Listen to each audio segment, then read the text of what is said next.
Hi there, it's Kevin with RogueDeckBuilder.com, here with the video from the Market Monday that I said I would show my 1 versus 1 commander decks that, not gonna lie, not having a lot of success with because I refuse to play Tasigur or Barl, and unless you're playing one of the two of those commanders, or I guess there would be the Vial Smasher's another good option, and then Azusa Lost But Seeking is the other one that the Commander 1 versus 1 on MTGO has basically become just those commanders, and Tasigur by far is the most winning deck out of all of those. Not only does it kind of crowd the space on MTG Goldfish or just Wizards statistics for, we'll show it here, of the Commander 1 versus 1 metagame. You see Tasigur's 18% of the metagame, but the person that also has 12 undefeated trophies is on Tasigur, and then the person with the second most trophies is also on Tasigur. So the whole reason with this, how I wish Wizards would just publish all rather than just a select few of the deck lists that go 5-0, because then some of them miss. It just depends on what time you play. Sometimes they get on the league's 5-0 finishes, and sometimes they don't, because there's a lot more matches, of course, than just this that are showing up or are being played, and only a handful of them show up actually on the 5-0 lists. So anyway, that I think has pretty much solved the format that Tasigur is the best deck by far, with Barl a close second. I think that they're pretty even when they face off against each other. Usually the Barls have two different routes to go. One of them is polymorph into Emrakul, and the other one is just trying to go into a high tide combo, and then sometimes they're doing a little bit of both in the deck. But I've seen both versions of that. And both are very degenerate. They just try to control the board until they're ready to go off, then they go off.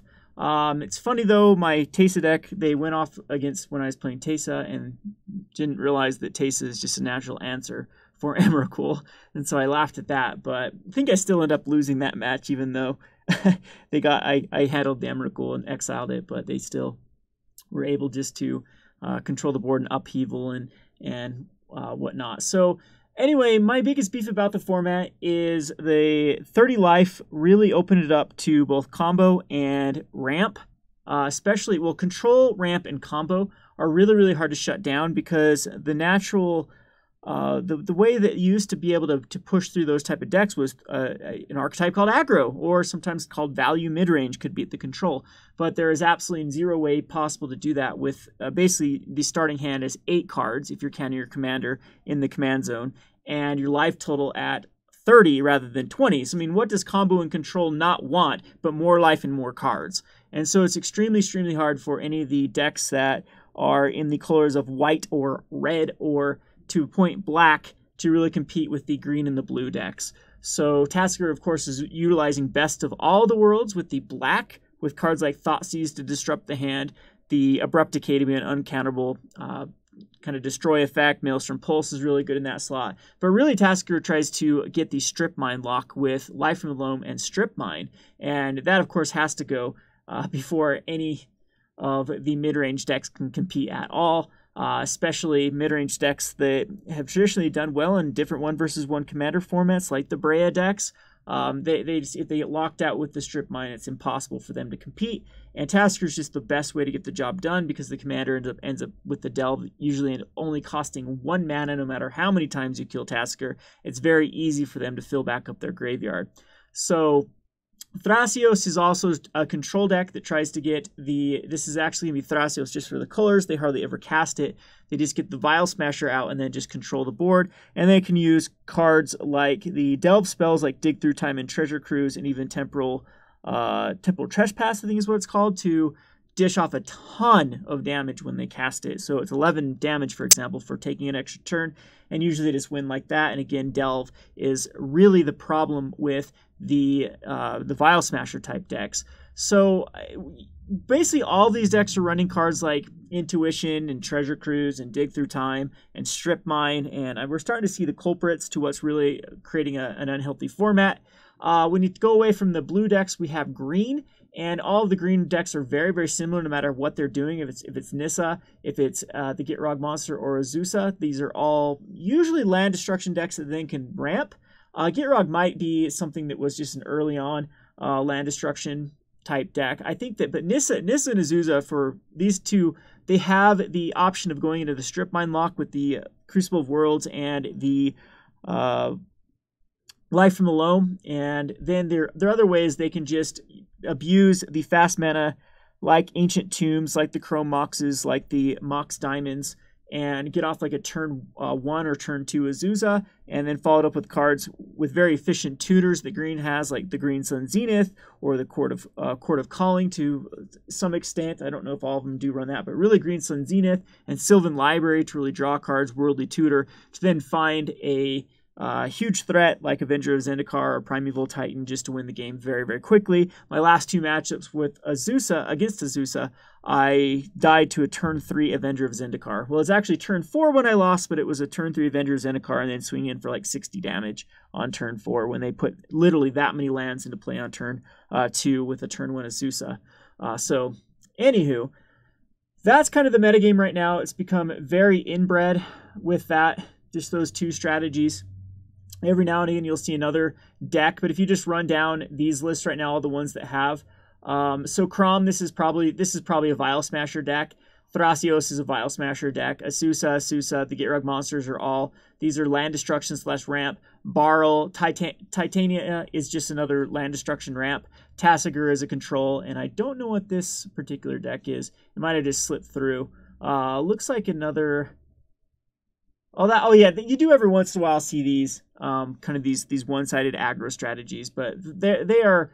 It's definitely the exception, not the rule. And this one is trying to run just a lot of counter magic at the very, very first, and then following it up with a fast win con. So this one's just, I think, an exception to the rule. I highly doubt that it can compete that well with the Tassiker type decks. It does have, it looks like it's kind of going with my Brea deck, tries to do with some degenerate combos and whatnot, but you'll see the Dig Through Time and Treasure Cruise. So again, if you look back though, it's all blue decks and green decks, nothing else. These Zergo decks are going to be weeded out. I think this was the very first week when we saw 2 Zergo decks make the top. They're traditionally good in other 1 versus 1 formats, good in the 20 damage formats. The 30 life is very, very problematic for a deck like Zergo to really compete. The thing about that Zergo is it is like a renewable resource, especially if it gets dashed back to your hand. You can keep dashing it in, and it can become somewhat of a problem for the control decks, but usually not so much. And yep, even more ramp decks here. So whatever green deck of choice to ramp or blue deck of choice to control. So I thought I'd show you my decks though. I do think that with a few adjustments, the format can actually really open up. I'd like to see mid-range. I'd like to see... Wizards has to decide what type of format they want this to be, whether they want this to be more of like a Legacy or Vintage Light, or if they actually want it to be one of its own unique formats. So it is kind of unique in the way that people are utilizing specific commanders to their advantage, and cards like Tasker and Barl are definitely the focal points of their respected decks. And so that's what it's going to give a little bit difference from the Legacy type format. So anyway, let's go on to what I suggest gets banned out of the format. So these are kind of my suggestions of what I would like to see gone, and then it can open it up. I think Strip Mine is a problem. The difference between Wasteland and Strip Mine is huge because basic lands are safe with the Wasteland. They are not safe with Strip Mine, and that allows for any deck to be locked by the Strip Mine combo, whereas Wasteland can only punish greedy mana bases.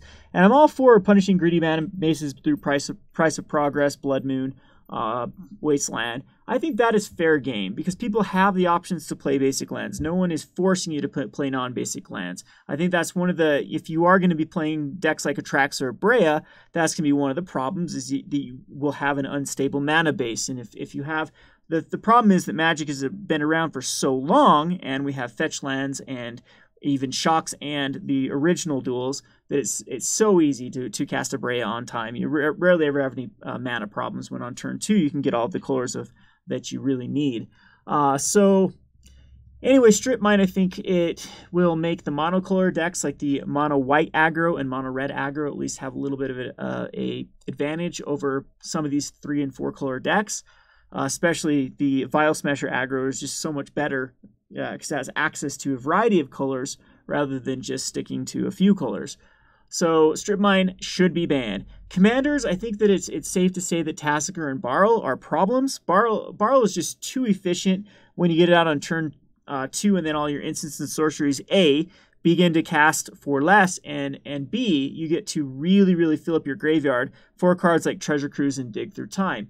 Even though I think that those also should be banned, but if they're going to keep Treasure Cruise and Dig Through Time in the format, then Barl has to go. And same with Tasigur. They're just too efficient with those type of cards.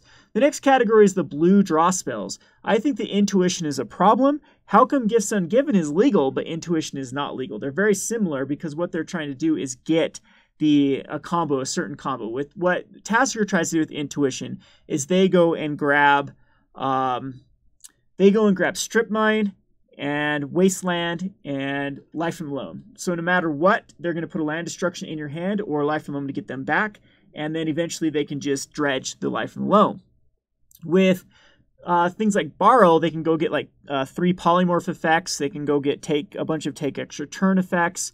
And Intuition, I believe, is instant speed, so they do it at the end of the turn, and then they just set themselves up to go off on that next turn. Or they can just get a lot of degenerate spells, and again, it adds to that amount of cards in the graveyard to then abuse through the delve type of mechanics. So I think Intuition is just too powerful of a card for this type of format. People might say, well, it is a singleton format. You don't see it that often. Well, there's a bazillion tutors and a bazillion ways to sift through your deck with blue that just gives so much advantage over blue over the other colors, because it's very redundant. Almost every game that you're going to go up against Barl, they are very efficient at finding what they need. They'll need 2 mana for their commander, and then their spells start costing less, and they are going to find their tutors or their win cons extremely quickly. Whereas if you're trying to play a mid-range deck, like some of the decks that I flirted with, the games are very different. I have to kind of find different win cons each time. I have to really load my deck with other win cons rather than just be very focused on a specific win condition. 100 cards is actually, even a singleton 100 card is actually not that difficult to find specific win conditions very consistently. So Treasure Cruise, Dig Through Time, again, are just too efficient. When you go back in Legacy, there's just way too many ways to fill up the graveyard. Treasure Cruise basically becomes the Ancestral Recall, and the Dig Through Time just becomes another very efficient way to tutor up your combo pieces. I think they're both problems, and I think to try to balance the colors off, those are the biggest culprits. If you go back to Legacy, they're both banned in Legacy, for example. So this is kind of a power level upscale from Legacy that has cards that are actually not even legal in Legacy. All right, so the tutors. I think that in the spirit of Singleton, in the spirit of anything that's supposed to only have one ofs, tutors really violate this kind of variance of why not just have 4 ofs at that point. I mean, that's the whole thing with tutors. So there are some tutors I think are more fair than others. I think maybe the 1 and 2 tutors, the ones that are very open, they could just go get like the Demonic and Imperial Seal and Vampiric tutor. They are just way too efficient at finding what you need. The 2 life is very negligible in a 30 life format. Again, it's one of those things that's not balanced for a 30 life. It's more balanced for a 20 life. And it's when you have 10 extra life to play around with, it really makes the mid-range and the aggro strategies hard to push through before you find your combos or your control locks. So I think the Demonic, Vampiric, and Imperial Seal from Black should definitely be banned, as well as Merchant Scroll, Personal Tutor, and Mystical Tutor from Blue, because again, they're too efficient at getting those combo pieces. I'm open for the discussion for the white tutors, and even open discussion for most of the green tutors. I mean, that maybe Green Sun Zenith is too powerful. As it's banned in Modern, it's just too efficient. Maybe the Mystical Tutor, for example, is just too powerful. I mean, Green has other ways to do that with very similar cards. So I'm not against the green ones as much as I am versus the black and the blue ones. I think that they are way too powerful for the format. The other ones is fast mana spells. Hope it didn't save when I was doing this. I think the Ancient Tomb, the Chrome Mox, and the Mox Diamond should all be banned because they allow for very fast commanders of coming out.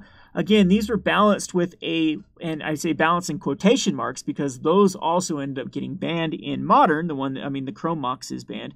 Mox Diamond never hit Modern. It's pre-Modern, but if it was in Modern, it would be banned as well.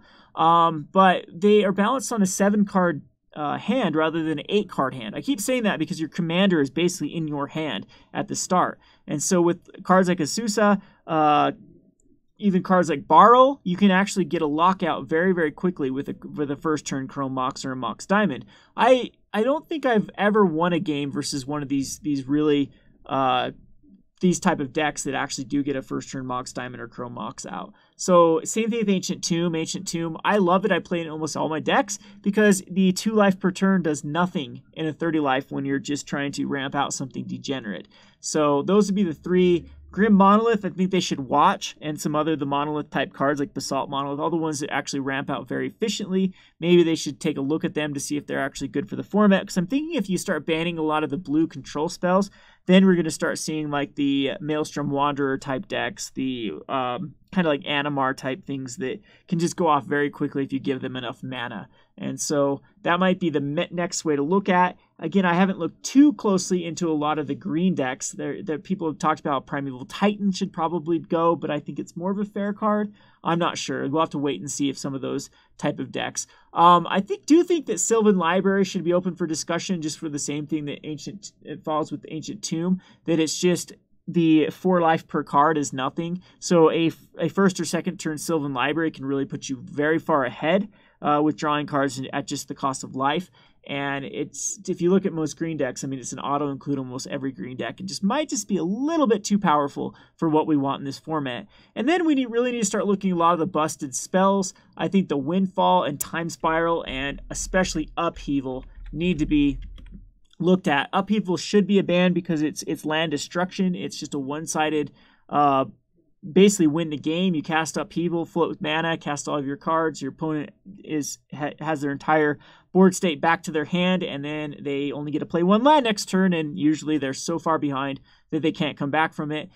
Cards like Windfall and Time Spiral are something that could easily break something like Leovold, so either Leovold has to go or a bunch of cards in Leovold have to go. So right now Leovold hasn't been much of a problem just because it's outshined for what Tasigur does, and they're kind of competing for the same slot. But I think that Leovold eventually will be a problem. Both Tasigur and Leovold are banned in both of the 1 versus 1 commanders that are not sponsored by Magic or MTGO, and rightfully so. I think that they could unban a bunch of cards on like Edric or Derevi or Derevi, that's the one that untaps, off of their list, and they wouldn't even be as degenerate as what format we have now.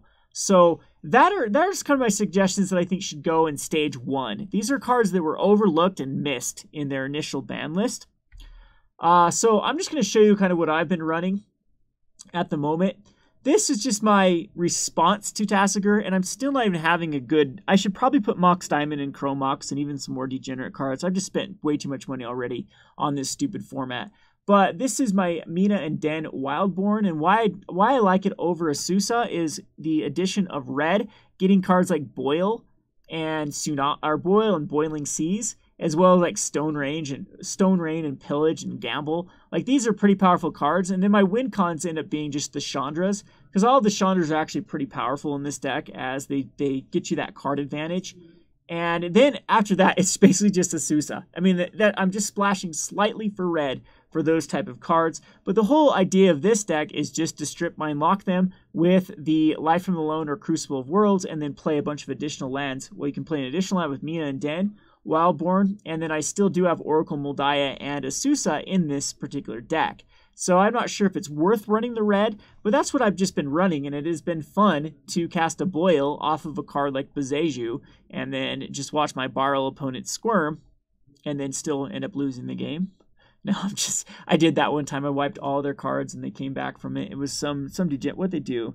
They cast some card to draw a ton of cards, and then I can't remember how they got back in it, but anyway, but this is still just trying to use the Strip Mine lock. We have a Wasteland, we have a Strip Mine, we have all those type of cards, even a Dust Bowl. in this particular deck. So you can see that it's just trying to be as degenerate as possible. Ancient Tomb, Bezeju, Crystal Vein. Crystal Vein can ramp out quick. And the whole point of this game is just make it so your opponent can't play Magic. And I don't know if that's fun to most people, but this is the best way that I've found to try to compete against these Tasigur decks without actually running Tasigur. Which, to be honest, what I should be doing is just running Tasigur. You have Zeron Orb to really help against the aggro-based decks. And then everything else is basically just trying to ramp into an early Stone Rain effect. Or just be really anti-blue with like Carpet of Flowers and that type of thing. I even have a Sword of Fire and Ice.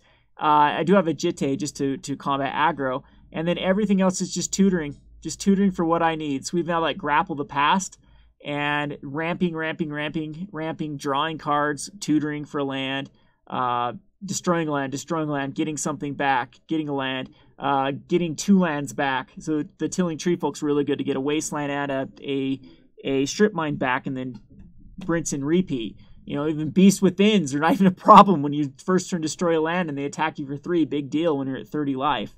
Ice Storm is even in here. All these type of just land destruction turn 1 or turn 2 off of like a Llanowar Elves or a Findor and Elves or an Elvish Mystic.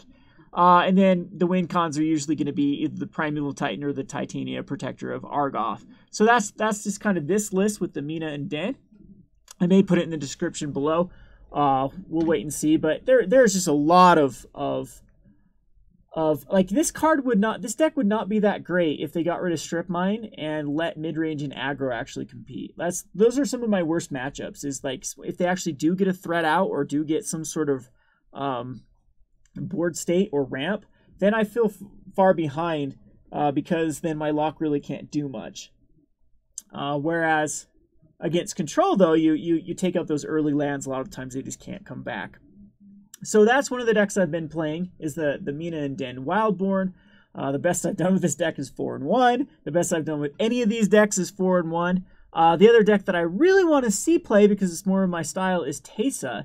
And I'd be so okay with a bunch of cards being banned out of Teysa, just to make it more fair, because I still am running like Ancient Tomb and Strip Mine and Wasteland in this particular deck. But this is a really fun deck because it just tries to get a lot of recurring value and eventually just win with the value that Teysa has to provide. I do have some infinite combos in this particular deck with like the Darkest Hour and the Teysa Orzhov Sign with a sack condition like the Blasting Station or the Zulaport Cutthroat. I had Blood Artist in here, but the triggers just took too much time. So I replaced it with Zulaport Cutthroat, as it's a little bit more powerful with not having to keep track of all these triggers and target things, and it's just a mess. But yeah, this is just kind of a black-white, good stuff type or value-based deck. But I mean, I have to run cards like Land Tax and Tithe and Weathered Wayfarer just to try to compete with the amount of land destruction lock decks are out there. And then I just feel very, very far behind. But I mean, I still do like this archetype with cards like the Inquisition of Kozilek and Thoughtseize, and then cards like Tidal or Scholar. This one's really fun when you have a sack outlet out. You can cast a Tidal or Scholar and then sack it as the triggers on the stack, and it's just gone forever. Cards like Sinkhole and Vindicate are kind of the go-to destroy a land type effects. Again, do still have the Strip Mine and Crucible of Worlds lock in this particular deck, and it wins a lot of games. But it just really opens it up to a lot of...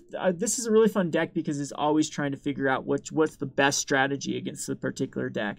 Whether it be going for the Recurring Nightmare for just insane value, or trying to find an early Liliana the Veil to try to keep your opponent at bay, or just go for a fast Monastery Mentor and hook it up with like cards like Jit or one of the swords. So I have a lot of fun playing a deck like this. I think that having access to high impact cards, even like Jit and Skull Clamp, at this point aren't really overpowered because they do have answers after answers in this particular format. Most decks are running something like Kolgan's Command or Reclamation Sage to deal with these things. So again, the best I've done with Teysa is a 4-1. It does extremely well versus mid-range and aggro, but it does okay versus control, but gets really, really stomped by any sort of ramp deck because it feels like I'm just too slow to really do anything. Even if I rip out their hands, I'm at the mercy of top decks, and a lot of times it's just inevitable for them to cast a Primeval Titan or an Emrakul or something like that before I've really been able to even impact the board. Speaking of which, Emrakul is another card that a lot of people have discussed being banned. It will probably get the axe just because MTGO wants this to be both a multiplayer and a 1v1 commander ban list, which is very, very awkward because that's why they banned cards like Painted Servant, which would be in this particular deck if it wasn't banned for the multiplayer reason. But yeah, so I'm expecting a lot of cards to be banned on this next one, and most of them will actually have to do with multiplayer commander, not the 1v1. But I think they should try to balance it, give them their own little formats and balance them accordingly, because there's definitely some cards that are fair in multiplayer that are not fair in 1v1. I mean, they're very different experiences. 1v1 commander feels a lot more like Legacy than it does like actual commander. So they need to choose where their focal point wants to be. And yeah, so the whole thing with Commander, with multiplayer Commander though, is if someone's being degenerate. For example, I run very degenerate decks in Commander like Animar and Balfour the Defiled. They can really get out of hand very, very quickly. But the whole thing is I have 3 to 4 different opponents usually, and they can keep me in check. And sometimes the best deck isn't the best deck because everyone just already identifies here's the threat. We all need to gangbang the threat. So it's different. They're totally different formats when you try to balance them. And Wizards trying to think that they can do, kill 2 birds with 1 stone, I think is very, very naive of them. So anyway, the last deck that I have been playing, and I guess this is the big shout out for the Commander Community Cup, the Content Creators Community Cup, sponsored over by They Said We Said, and the Card Bazaar. I'm actually, go check out their video. I'll have it in the link description below. They ranked me as number 1 with my Brea deck. I did go as degenerate as possible. I built this deck without any knowledge of what I thought, or what I knew about Commander 1v1. You can go check out my Brea deck tech that I did with this, and I just started try to put in all the degenerate combos from Legacy and Modern, like the Thopter Foundry and the Sword of the Meek and the Splinter Twin and the Pestermite combo, and a few other. There's plenty of other combos in this particular deck. So this is the one I will be running, and it's very, very fun again when I actually get games. When we get like a mid-range versus mid-range type game, this is a very, very fun format. Day 1, when it was just barely released, I think Wednesday of last week, there was a lot of fun matchups right off the bat. There was a lot of aggro, a lot of Zergo, a lot of mid-range like Alicia decks and what is like Saskia, and there's a lot of these. Like, we played Magic for at least a few turns, and it was fun to play Brea and Teysa at that point. But it's just slowly become way more degenerate. I don't think we've seen the full degeneracy that the format can become with the Tassiger deck. So anyway, that's just kind of my thoughts on the Commander 1v1. Going back to the market Monday, yeah, there's been a huge price increase in some of these cards. We see some of these cards go from like 10 cents up to like $8 because they're being played in a lot of different decks. Just very obscure cards going to the dollar mark.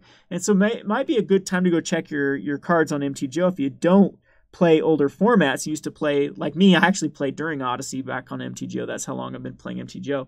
And I actually had a bunch of these cards already, and I couldn't believe how much money a lot of them were worth. But we'll keep an eye on this format. It doesn't have my stamp of approval at this time because it is just too degenerate. It's not worth your time to play. Most of the games are incredibly lackluster. They're not interactive whatsoever. Either one person gets locked out very quickly or the other person does. But I do think that it does have at least I'm gonna hope that it can become something. I don't know, maybe like a Frontier. Theros, something like that, in a time period where you don't have a lot of the busted fast mana or the busted control or the busted ramp type cards. They've all been nerfed quite substantially since like Theros or Return to Ravnica onwards. And I think that you'd have to go probably Frontier onwards just because there's a lot of commanders from that particular, and maybe they'd have to figure out what cards from the commander sets would be legal or something like that just to open it up. But I don't know, singleton formats are really appealing to me just because of the every game is a lot different because you have options to just a bunch of one-ofs and it's a 100 card deck. Let me know what you think in the comment section below if you play this format, if I'm just completely wrong, and you love it. Yeah, you're entitled to your opinion, and I'd like to hear it. Kevin with RogueDeckBuilder.com. Thanks for watching.